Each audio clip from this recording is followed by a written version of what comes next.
Welcome to the Kev and Ange Flowcast. Hi, I'm Kev. And I'm Ange. And this is the podcast about any and everything that matters. Money matters. Family matters. Parenting matters. Relationships matter. As a matter of fact, you matter. So join us as we discuss the fundamental building blocks of life from both an old school and new school perspective. Hey, Kev. Hey, Ange. Let's go. It's time to flow.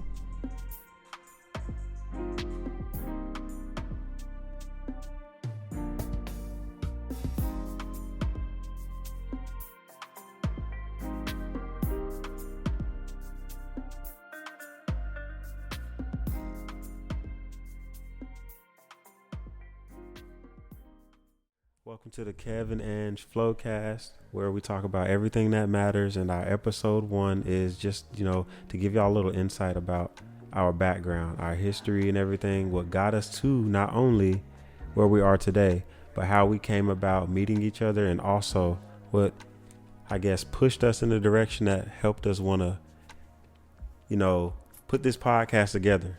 Like, we have a lot of things in common, but we have a lot of differences as well. But it is these these different viewpoints that allow us to not only see it from each other's perspective, but also agree to disagree. Yeah. And honestly, we're here just give a little brief insight about our background. And for me, I'm a kid who was raised in Charlotte, but I was born in Riverside, California. I know, like, some of you may be thinking that's totally two different sides of the map. And that is very much true. But I feel like these experiences is what helped me broaden my opinion and horizons as far as like how I view life and what I pictured life to be. So I was born in Riverside, California, but I was raised here in Charlotte. I moved to Charlotte when I was, I want to say, probably 9 or 10 years old.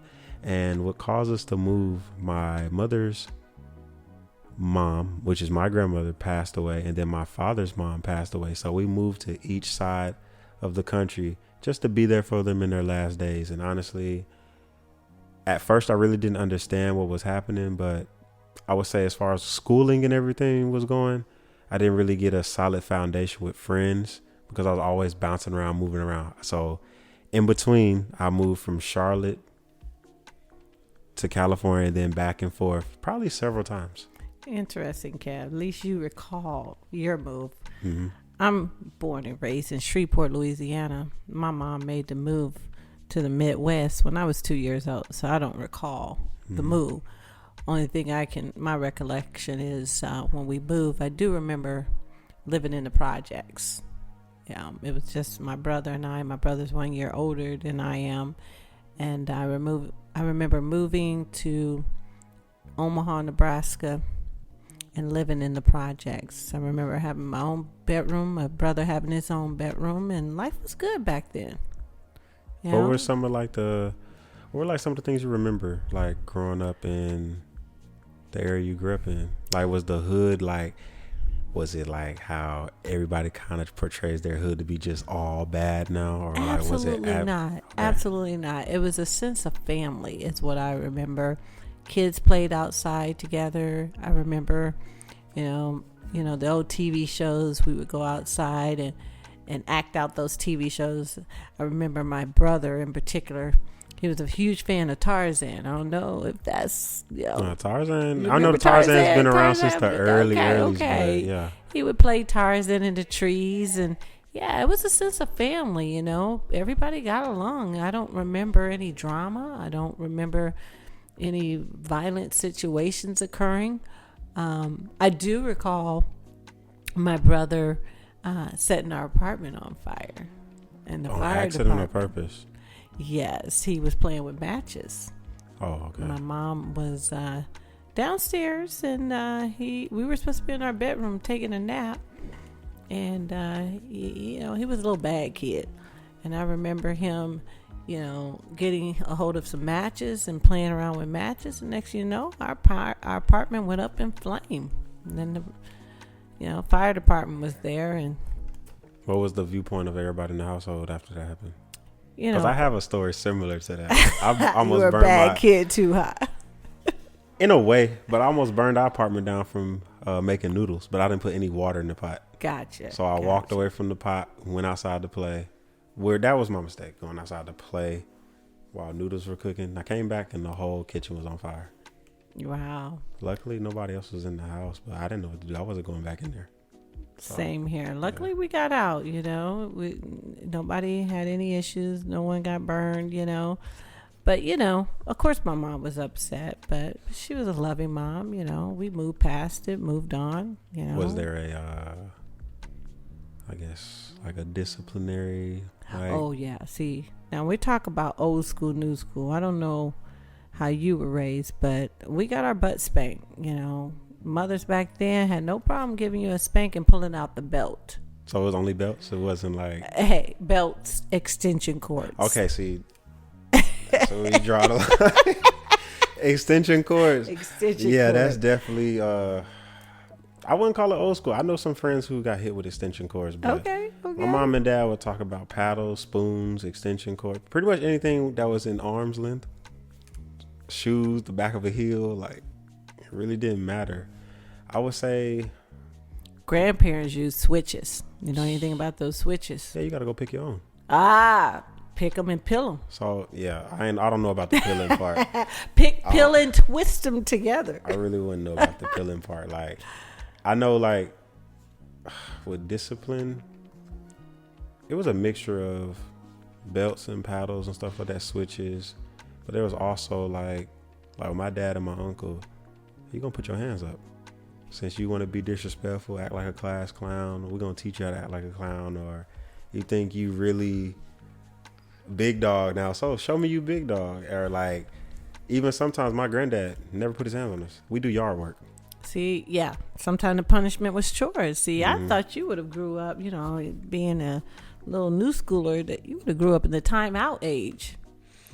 Yo, we got the timeout after we did the yard work, after the whooping. Sometimes it was whooping, yard work, and then no TV. And then the timeout. And that's when everybody coming to play right in front of your house. But I looked at it as like, with friends coming to play in front of your house when you was on punishment, a lot of people view it as like, really, y'all can come and play here?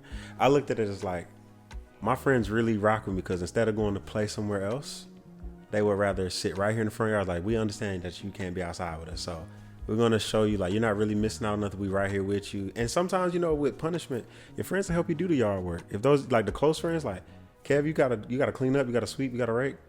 And now it's like, I remember my mom and dad or my granddad sitting on the front porch with their beer. They smoke a little bit and just watch us do the yard work. It, like, I swear, like, a lot of my experiences growing up in life was similar to Trey in Boys in the Hood. You ever seen that movie? Yes, I've like seen literally the different steps along the way. I remember my dad coming to grab me from like a girl's house or a different guy's house that I would hang with. He's like, man, I'm telling you, that's not where you need to be at. I've been down that road and it will ruin your life. Fast forward to now. Okay. I have a few friends that have, passed away due to like activities outside where I guess the parents' influence wasn't there, or also more so I want to say just like, I got friends who got families started early, like in middle school and high school. And it's just like when you don't have, I guess, sometimes that parent influence. Let's talk a little bit about that. About the parents. That parent influence. That's part of the upbringing. Your past and your growing up experience doesn't sound too much different from how I was brought up. Mm-hmm. What you know about being home before the street lights coming on? Street light rule, that's the number one rule. Street light rule. And also, like, with the street light rule, I would say, like, okay, now a neighbor or somebody yelling at your kid, like, don't do that, get in the house, it might be frowned upon now. Because even in today's world, nobody's playing outside. There's technology and tablets. But back then, if the street light came on, I was a few blocks away. Kev, your mom know you down here? Okay, hold on. I'm going to call let you know you on the way home, that you was with me, everything is good. But those checkpoints where somebody wasn't able to check in with you, when you look up and see the street lights on, you already know what it is when you get home. That's that whole, it takes a village to raise a child. I think it's very important. But the village also was very honest. You knew everything that was going on in different households and what was happening. Because some of these things now, man, listen, my parents dropped me off at other people's households growing up at a point. And behind those closed doors, you realize it's a whole nother environment of things that's going on. See, for that reason, I was really strict when raising my children. My children, I raised them in Omaha, Nebraska. Mm-hmm. And I was very strict. I spent 90% of my time with my children because I didn't trust people. Right. So, You know? do you think the restrictions and the safety, do you think it benefits your kids, or do you think, like, I know some parents is on the reverse side of it. No, let them go out there, learn, and bump their head. It has to be a balance, I think. Definitely. I think it has to be a balance, but I think by me spending 90% of my time with my children, I think it made an impact in their lives today, because that time was spent traveling. You know, it wasn't just around the house. Engaged with them. I was very engaged with my children. Some parents do not Family engage. time, dinner time, you know, was a family chore. You know, we were in the kitchen together. The children were in the kitchen with me, preparing dinner, cutting up vegetables for the salad, washing dishes together. And that was also our time to talk about their day, how school went, any issues in school. I was in the know because I created those family time, which is what I think is missing from a lot of families today. I honestly think it starts that way for a lot of families, but for me, like, the way I think, and like I've learned a lot about like history, the way markets and stuff matter out here in real life, like all these things tie into why a family has the time or the opportunity to do things versus another family that doesn't. And you have to make the time. We can't make these excuses. I was a single parent mom for a period of time. You know, when I first had my kids, I was married for a few years, but you know, soon after that I divorced. So I was a single parent for a long period of time, and family time was very important to me. Even television time. I didn't allow my children just to sit and watch television. I watched TV with them. And so after particular TV shows like CIA or shows like that, we had discussion.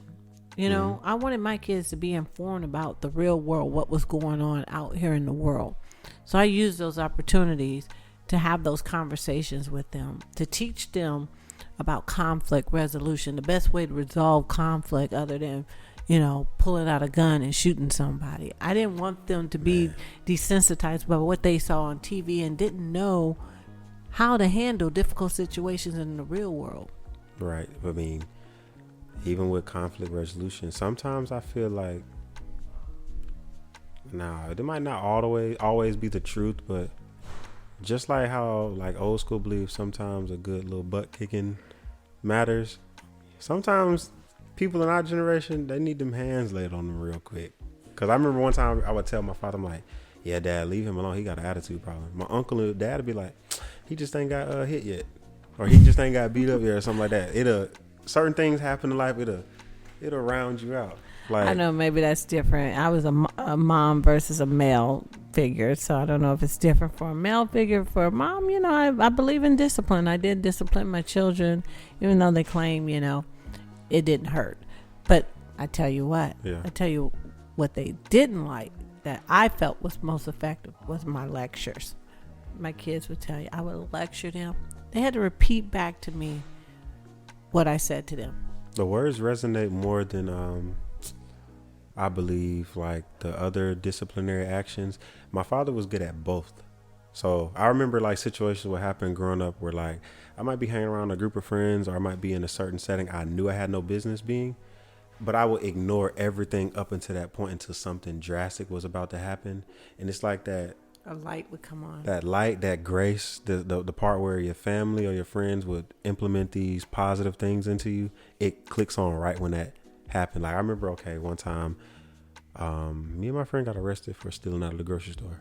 We're sitting in the back of the car, and then all these thoughts started going through my head because now the trouble is starting to outweigh what's in front of me. Like what's gonna happen now? Right. I'm thinking like what can happen with the police. You know, based off of movies and stuff. As a kid, you grew up thinking all these terrible things are gonna happen, and most times, like when you were a kid and those things happen, they just, where do you stay at? Knock on the door. Hey, this, blah blah blah. They asked the parents what's going on, and I didn't realize like until I got to high school, some of these choices you make can affect your mom and dad. Like if you're a kid running around here acting wild and crazy, when these people come around and start asking these questions, now, this isn't a stable home for her to be in. This isn't a stable home for him to be in. Correct. So now they're trying to figure out ways, how can we This is a part of the reason why I grew up in a shell and quiet. I remember one time I was expressing and explaining to a counselor in middle school all the different things that we was going through in our household, thinking that this is a way to express and have an outlet to like, they try to break our family up. Oh, yeah. On 2 separate occasions, and we would have this guy in a suit come by the house with like a little clipboard with all these little checkpoints, just trying to figure out what's going on. Oh, y'all don't have this. Y'all don't got this. How often do y'all eat per day? Oh, we make our own food. But these are survival skills that for us, like, bro, that's what you need. And sometimes being like in a setting where you don't have to use those survival skills all the time, sometimes it doesn't help you in the real world. See, I was so close to my kids. I think my kids were more afraid of disappointing me than being afraid of, like, the police. You was their friend. You was their friend. And honestly, that point right there, like, being a friend to your kids is like, okay, you explained I was with them when they wanted to go outside, go here, go there. I learned when I was a school teacher, the two moments where you can connect with somebody is always during recess and lunch, because those are the 2 times where kids have the freedom to just explain, express, talk, do what they need to do. And you was present in both of those points in their life. Yeah, we had a pretty close bond, and I think that's important. I was a mom first. I had a responsibility to be a mom, to be a disciplinary, and friend second. Yeah, my kids knew they can always come to me and talk to me about whatever issues they were dealing with in school. Right.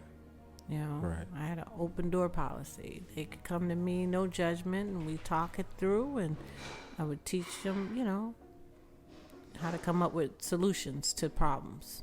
Were some of the things your kids told you, like in the open door policy, did any of those things like kind of break your heart or upset you because you thought, I thought I was showing them the right way to maneuver and do this, but it turns, in timing, some things do come back around later. Like, okay, they did catch it. Now, I will admit, when they were younger, they had no problem sharing things with me. But when they got older, there are some things they did, some information they withheld from me that I didn't find out until later in life.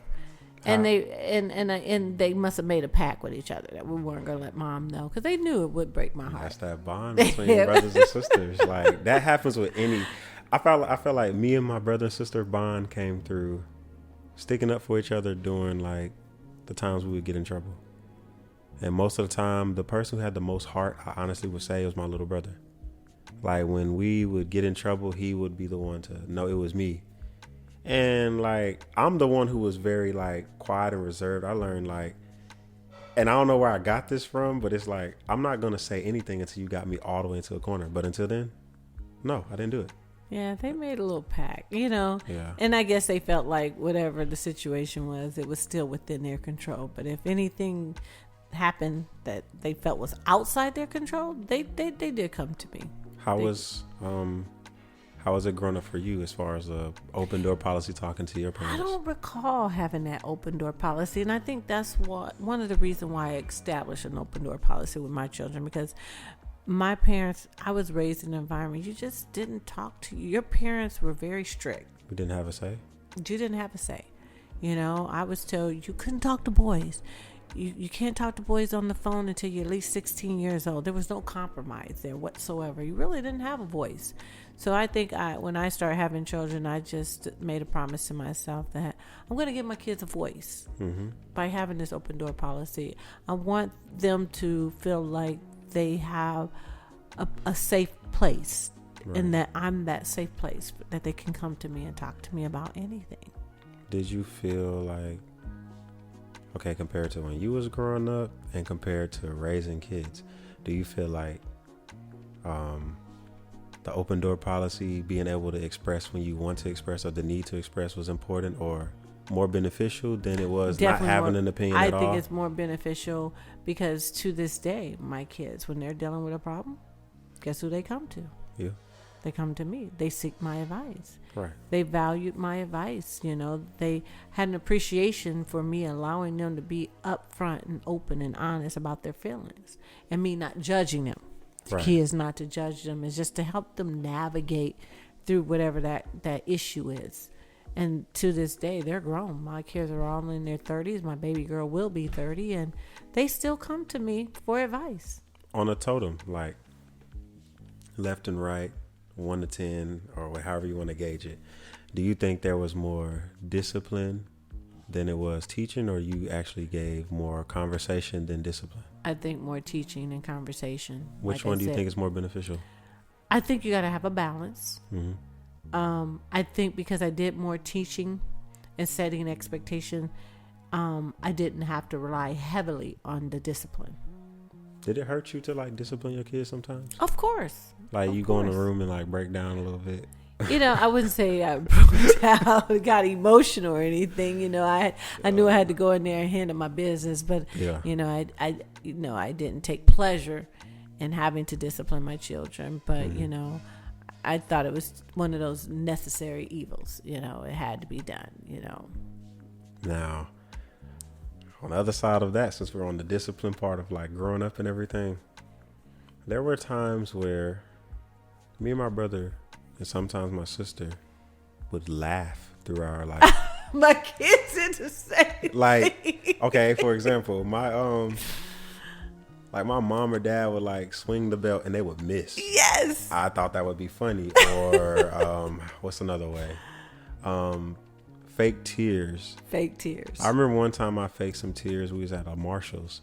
My father, you know, switch, paddle, sister hand, brother hand. And he would always ask, you want it on your behind or you want it on your hand? Okay, cool. I took it on the hand. I looked at him and was like, that kind of hurt. And then he was just like, get back over here. And instantly, tears just came out of nowhere. Like, I got my little phase of whooping like you said I was going to get it. Like, why are you trying to? Sometimes I think, as a kid growing up, I think sometimes parents, I'm not a parent yet, but I think sometimes the anger side of just life and stressed out, like some of that is taken out on the kids sometimes. And I have to agree with you on that. I honestly can recall myself running away from home a few times. Like, I done ran away from home probably 3 or 4 times. First 2 times I didn't know what I was doing. I ran away to the YMCA. Third time I ran away to a girl's house. She was a family friend. And the mom called my parents literally 30 minutes once I got there. And then the 4th time was, 2-3 years ago when I actually left home. No explanation of where I was. $200 in my account. I was homeless. Just bottled up with everything in life. So you felt like you couldn't talk to your parents about what you were going through? I wouldn't say that, but it was more so said a little prayer. I don't know what I'm doing out here in life. And I just hit the road. Literally, and it's crazy because looking back on it, that was a fun experience. I needed that, like just to jump out there in the world. I think that was the beginning of my journey to find out who I was. And I feel like it's very important before you even take off or live life, find a path or a purpose where you can succeed. You need to go out here and be lost a little bit. That's the only way you find yourself. Through darkness, you find light. At least in my opinion, that's what I think. I think that's important. That works for some people. Yeah. I mean, that was your path. I don't think that's true for everyone. Mm-hmm. You know, I gave my kids a lot of guidance, and we're going to be talking about a lot of different topics as it relates to what really matters in life. Money matters, relationship matters, family matters. Right now, we're kind of talking about family matters. Mm-hmm. We gave kind of an intro to who we are, but we've kind of gone into family matters. But I gave my kids a lot of guidance, and when we get on the episode on money matters, I gave my kids what I like to think a strong foundation in the area of money matters. So, what you said, again, that was your path. I wouldn't say that's the path for everyone, So if you lay out a path for your kids, or let's say you was born into a lineage where they carry themselves and have a standard a certain way, there are some people who are born into something. This is the way we are taught to maneuver, think, and carry ourselves. There are some people who want to step out there and go and experience life in the world outside of what Correct. Grandpa, mom, and dad and my kids did, and they Okay. did. But you need those guidelines. they and structures, came back though. to their foundation. Ooh, We okay, all that makes have made mistakes and gotten off track, but it's important as parents that you create a foundation for your children. Even the Bible tells you, train up a child in the way they should go. so that when they're older, they won't depart from it. They'll return to depart. Right. You, okay, in your opinion, what do you think was the, how am I word this question? What do you think was the biggest mistake of your life, or something you just like, and you know your parents' teachings was like, I ignored what they said, and this is exactly what happened, and they told me this would happen? Ooh, gosh, I had a couple of those different moments. I would have to say this is going to be on that topic of relationship matters. Mm-hmm. When we get into the episode of talking about relationships, entering into relationships that I had no business being in. Of course, out of the relationship came my beautiful children, so I have no regrets there. But in hindsight, yes, had I listened to my parents, I probably would have far less children. I have 4 beautiful children, and I thank God for my 4 beautiful children. But yeah. I honestly think like, okay, we was talking about the lecturing and the discipline side of things. I think my father's discipline, like disciplinary actions, it instills so much like fear,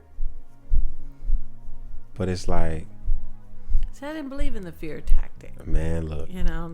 That's a form of discipline that some parents use, but I didn't believe in the fear tactic. I would say fear is like more so respect, not fear as in I'm scared. It's just more so like, my dad was a very demanding type of dude. 6'9", deep voice, in shape most part of his life, and his voice was like, I don't know, like thunderous when he would say stuff. It's just like, yo, I don't want no problems with that. No problems at all. See, I grew up without my father. Okay. Actually, I grew up for the most part, I would say the first part of my life, I grew up without my biological father being present. Like I said, my mom moved to Omaha, Nebraska when I was 2 years old. She did remarry. So the latter part of my life, I would say when I was about 9 years old is when she remarried my stepfather. And that's when I, was back really into a family unit where I can recall really learning things and important things in life. Financial matters. When we get on the topic of financial matters, I'll delve into all the things I benefited and learned from my stepfather's knowledge and insight. Do you feel like even though you had a stepfather playing the role of dad, do you feel like there are some things that he could never like truly connect with you or teach you because it's not like not at all actually dad? Not at all, actually. Okay. No, because I learned a lot from my stepfather. He was that replacement of my biological father. I learned about relationships. I learned about money. A lot of things I know today, I give credit to my stepfather. He stepped in and stepped up when my biological father stepped out. Okay, that makes sense. That makes a lot of sense. Yeah. He did what my biological father didn't do. Now, again, he came in. I wouldn't say he was drama free. My parents' relationship wasn't drama free, so I was exposed to some things that kind of had a negative impact in my life as far as how I view relationships, and but nobody's perfect. Our parents are not perfect. We're not perfect. We're all striving to try to just do the best we can to be the best versions of ourselves. We're all influenced by people that surrounds us, our environment, our culture. There's a lot of things that shape us to be who we are today. Influence is definitely one of the major ones growing up. Like I know, like with influence, you call it peer pressure growing up. Like peer pressure influences a lot of people. Like I remember going to certain house parties and things growing up, and you would see everything that's taking place in these house parties, and it's like, oh, your parents let you do that? Your mom let you do that? And sometimes what would throw me off is sometimes the mom or the dad or the aunt, whoever was raising the kids, they'd be right there in the party with us, doing the same things as us. And just like, you see a whole different perspective on a lot of things. And it's like, I never seen my parents like kind of have fun, if that makes sense. I don't recall that either. The most, everything it seemed serious about business, But see, like, I think, like, I remember growing up, like, those experiences, like I always, like I said, I related to Boys in the Hood, the movie. When it was time to have parties, like house parties and stuff like that, we wasn't able to come out the room either. No. We're in the exactly. back. Everybody's yes. shooting cards, Same. dominoes. And if you do slip out the room, you see what's going on. Okay. You see what's going on around the house. It's like, but you better not come up the hallway. Like, because it's grown folks' time. And I get it. Like, listen, I remember so many experiences. Like, being raised in Charlotte and kind of having a little bit of my life in California, two different worlds. Like, Charlotte is like super laid back and chill, but California is very laid back and chill. But it's like, I can't really explain it. Like a day out of having fun. You could do a club or a bar back then growing up, but a lot of us would go like run up a mountain or a hill, light a little fire, and we all standing outside playing around. And remind you, I got like an old type of chill vibe. I was always around older people. Like I was 19 years old hanging around girls and guys who was 19, 20 years old. And they would just put me on game like, yo, Kev, when you get to school, you got to wear this. You got to do this. Girls be like, no, Kev, talk to them like this. Be cool. Be calm like this.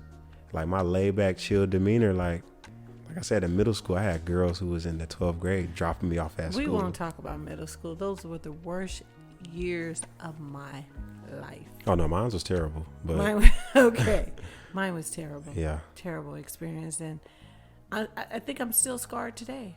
I Still am scarred? still scarred today. I'm scarred by what I went through in middle school. We won't get into it with this episode. We'll have to circle back around. I'll ask this question. How do you think middle school shaped the rest of your life as far as like how you view things? Like, you know, I read in a book one time where the first, I think 5 to 10 years, 13 years of your life is where dad's supposed to be in there for the daughter. Yes. And then like 13 18, that's when boys kind of feel into themselves and start figuring out, like, you know what I'm saying? Like girls start paying attention a little more. That's where dad was supposed to be in for them. Yes. But from birth to like 13, 14 is where dad was supposed to be playing a role for the girls more. Critical. It's so critical. And that'll lead into, you know, relationship matters when we get on that topic. Mm-hmm. You know, the father should be the first person to illustrate what love is supposed to look like. And so many young girls not having their fathers present, you know, fall into the trap of, you know, connecting themselves with people who they have no business connecting with. But man, you know, some of us don't even recognize like when somebody's showing real love to them. And it's like, I mean, it's different forms, I guess, absent. to it. You know, again, like you said, you know, during those critical years when the father should be present, showing you what love looks like, loving on you. You know, I like to, I talk about in a book I'm writing about my life story about being brokenhearted. Mm-hmm. You know, at the age I am now, an older lady, I'm brokenhearted, and my brokenheartedness came from my biological father. Number one person who should be in my life teaching me what love is wasn't there. So, you know, that kind of charted the course of all the bad relationships I had to go through until, you know, I came to realization of what true love is really about, what it is and what I should be looking for. And like I said, we'll delve into that when we get into relationship matters. How was social life growing up as far as like friends, family? Like I know that plays a big part in what shapes people's personality too. Like growing up as a kid, like different. Yeah, I spent a lot of summers, as a matter of fact, you know, in the South, visiting grandparents and hanging out with cousins. And so I was, you know, influenced heavily by my cousins. So for those that don't know, can you explain one growing up in the South, compared like how you felt, how it looked compared to what Nebraska looks like? Because I know what being in Texas, Florida, all these places compared to Nebraska, Kansas, Oklahoma. I would say the biggest difference with growing up in the South or spending time in the South, we spent more time outside, nice playing outside. using our imagination, you know. And in the Midwest, I don't know what it was, but it seemed like we spent more time indoors. Mm-hmm. So, was there like how was the family setting growing up? Was you staying with like a lot of cousins and family members, or was it just your immediate family? You know, visiting grandparents, like I said, in the summertime, staying at grandparents, but also going to visit your auntie and hanging out with your cousins, you know, staying out all night long. Best feeling. Yes. Yeah. You know, at home, doing the things you weren't allowed to do at home. With your, yes. You know, the best feeling, because you with your cousins. You with the your aunt's cousins. kind of more laid back. Yes, more laid. Your uncle, cousin, your auntie and your uncle more laid back. So, you know, you were able to do a lot more than what you were able to do at home. So, yeah. It kind of felt like that when my cousins would come over to my house. Like the reins was kind of let up. Because I felt like even if we talk to our cousins now, they'd be like, bro, we did the same. We went through the same things y'all went through. But I think like that, the parents knowing, okay, such and such are with their cousins, we can kind of chill. Because now I remember my cousins would come over. It went from 3 of us to almost 12 of us. Oh, yeah. So 12 of us running around the neighborhood. Yes. The oldest, make sure you watching after the youngest. Yes. Youngest, make sure you following where the oldest is going. And That's if anything exactly was to the happen same. in between that, we will, you know, handle the discipline the way we see fit, compared on like what happened, who wasn't listening, who didn't look after. Like, 'cause I remember getting into a lot of fights growing up behind my sister's mouth, and my brother engaged with different people. We stood up. We stood up for each other. You know, Mm-hmm. whenever there was any issues, any confrontation, you know, the cousins had your back. Nah, for real. Okay. I got some cousins now. Listen. way different. I also learned too, like, okay, we talking about like how was life growing up. I remember explaining to one of my coworkers, like, there are pockets and pieces in life growing up where sometimes we stayed in a nice neighborhood, and sometimes we'll move to a, you know, an average decent neighborhood. Then sometimes we back over here. So I got to see a different perspective of how kids were in different neighborhoods. Like for me, being in the neighborhoods where people didn't have much, we was all outside. Everybody running around It seemed neighborhood like playing. happier people, right? It seemed perfect. Then once you get to a certain level, I was like, you don't really see nobody outside running around playing, because everybody got for us, it was technology and things. Like I grew up in the era, like, you know, part of it, we didn't have the technology. Some of us did, some of us didn't. But even the ones with the technology pieces, they were still running around with us. But it was always, okay, if you're not going to be using this, make sure you bring that back in the house. Because some of us was, oh, if he put that down, I'm taking that. Right. I'm taking that if he put that down. And it's like, okay, like for us, our technology, I would say growing up was like bikes, footballs, basketballs. Like if you leave that in somebody's yard, that's gone. Yes. But the gathering of the neighborhood, wait, who took your bike? Now you got 20, 30 kids. Where we all finna go get this bike back. We all finna walk this way and go pick up the bike. And it's like, it wasn't I would say based off the people I was hanging around, it wasn't all of us finna go help you get your bike back. We here to watch you. You go get the bike back. You step towards this guy or this girl who you got a problem with. You handle it how you want to handle it. And it's like, I can't even explain to you how many times there's been fights and situations occur where the whole neighborhood just surrounded. And it's like, what you gonna do? Now you place yourself on the totem amongst the kids in the neighborhood. Are you the pushover? Are you the, you know, like, I'm not gonna say pushover, like, because times have really, really changed. Mm-hmm. You know, and I think, you know, if we go back, if there was a way to kind of just go back or to the days when kids were outside, playing outside, riding bikes, you know, using their imagination, having fun. ice cream truck, the bomb pop man, you know, trampolines, you know, pools. trampolines, all that kind of stuff, you know. Yeah, the world would be a better place. Man, kids were kids back then. Kids had fun. I can't disagree with you at all. I wonder what kids do now. Like, spend a lot of time indoors. I mean, a lot of us do now, like, because of different things and different factors, but I find indoors to be so just boring. Like, I love going on. I remember, okay, like growing up, when your parents did, like, they didn't care what you did in between the time you walked out the door, but if you go out, you stay out. And then the street light. But in between that, we all the way over here in this neighborhood, we riding bikes over here, like in the woods, going up and down trails and hikes, exactly. Whatever. But it's I think we need to,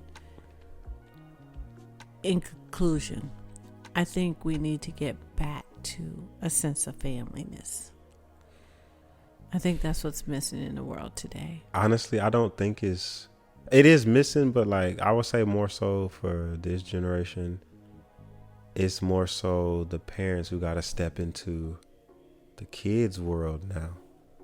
Like you see it from time to time. You see parents hopping on TikTok or being on Instagram with their kids. They more so. So you're saying being more relatable to their children. You have to be. Yeah. Like at least just from my experiences growing up, because like that comes back to what you were saying. Like your children felt connected to you. Like they didn't feel uncomfortable to come in and talk to you. But I also think sometimes as a parent, you don't have to be a parent 24/7. You can be the friend. You can be the one that play. Like I remember points in times like growing up, my relationship with my dad is on a deeper level than it is with my mother at times. But my dad would be the one to come in the house and throw snowballs at us, or like throw us out in the cold, or cut the cold shower on, dump water on, like get up. Like he's very playful. But like, you see what I'm saying? Like it made us more like, okay, cool, we can play with him that way. Sometimes he'd get upset. And that's what I mean. You know, getting back to strengthening the family unit is what's missing in the world today. You know, parents, you know, spending more time with their children, getting to know their children, interacting with their children, engaging with their children. At dinner time, just finding that quality family time. That's one thing that I would say dinner time is a very important part to building a family bond, I guess, because 100%. A lot of us, hey, we get our plate of food, we in our room with the door shut, TV on. I didn't allow that. Oh, yeah. We dined together. Man. Dinner time was a time for us to come together and dine together, fellowship together. What I did learn, though, with the dinner time, us as kids growing up, we was more, some of us, I don't know what's going on in everybody's household. Some of us were more open to sitting with mom and dad when they accepted some of our friends over. Oh, you got some friends? Bring them over. Cool. Invite them over. Let me meet your friend. Guys and girls. Like I remember, like growing up, my dad would allow different guys and girls to be in the house. So my dad was like, "You like her? She cool? Oh yeah, she all right. She cool. She chill. Or invite her over for some dinner." Like we'd be sitting at the little table and we was like, 14, 15 years old. And my dad just be catching a little vibe. You know, parents just kind of know. And I remember growing up, my dad would be like, "Kev, nah, he ain't the right one. He could be your friend right now, but just, you know, with a little discernment and engage on that. Just know, like, I see some things in them." Parents know. I remember my mom would tell me about certain women, like growing up, certain girls. No, Kev, not that one. Nah, be careful. And it's crazy. Like, I think us growing up, we talking about like how it was growing up for us, the importance of having a male and female figure in the house. It's not necessarily about what you see them doing all the time. It's more so the words that they instill in you, like as far as like how you should carry yourself, how you should go about different things. I think that stuff matters. Because I remember like, okay, at points, my mother would be like, no this and that, no fighting, no this and that. But my dad's point of view is, if you run from this person, you're going to be running from everybody in your life. You better 10 toes it. The importance of having both a male and a female. My mom is more so, she taught me how to. Dad in the house to bring that balance. My mom taught me how to talk it out. She's like, Kev, it's okay with trying to talk it out. And a lot of times growing up, people, you soft, you a punk. I'm like, okay, cool. But that backside of it, like I was explaining, like if it has to kind of maneuver this way, I had an uncle and a father who, like, I remember like being in the living room with my father, and he, put your hands up. Let me see you throw a jab. Let me see you. Okay, cool. Like, you need to kind of tighten that. Like, I remember him giving us these type of, or like we sit at the table, like every time when you address anybody from a child all the way up to an old man or an old woman, eye to eye contact, yes sir, no sir, don't matter. Like, but my family kind of was militant. I had cousins and aunts and uncles that was in the military, so that's where the yard work come from. Like, my uncle be like, we don't got to put hands on you. You're just gonna do yard work. Imagine raking leaves and moving cinder blocks from morning to sundown across a big backyard. In the South, you know how big backyards be in the South. Right. All right, I'm done moving these 100 cinder blocks. Okay, now move them back. Move them back. No, that was rough. But over the time, I think some of the experiences we have growing up help to shape you who you are today. and you look back on it and laugh. Most definitely. All those experiences help shape who you are today. Most definitely. So, this was a good conversation, Kev. It was. You know, we talked about a lot. Parenting, Mm-hmm. you know, number one, the importance of parenting. In our childhood, for sure. In childhood, you know, helps us to see ourselves and understand ourselves better and who we are today. Mm-hmm. And that's the purpose of this podcast. It's just casual conversation about things that matter in life. What's important. Family's important. Relationships are important. We touched on all those things. Finance is important. And I'm excited going forward to talk more about each and every one of those topics and give both the perspective of the new school, old school. And, you know, it looks like in some of the areas we kind of have a lot of similarities. A lot you know? of similarities. I think the times change, but I guess what do you say? The traditions, players values, change, but the game stays the same. Stays the same. Yeah. Or is it the game change, but the players stay the same? Either way it go, you can kind of understand, like, because the players can change, but the game can remain the same. Like, the same outcomes no matter what happens. Or the name of the game is going to change, but the players, like, who is taking the journeys in life will change. But all in all, everything works out how it's supposed to work out. But I think it's those choices along the way that we make. Every little choice. We're the sum total of our decisions. Everything matters. Everything matters. And on that note, you guys have a great evening.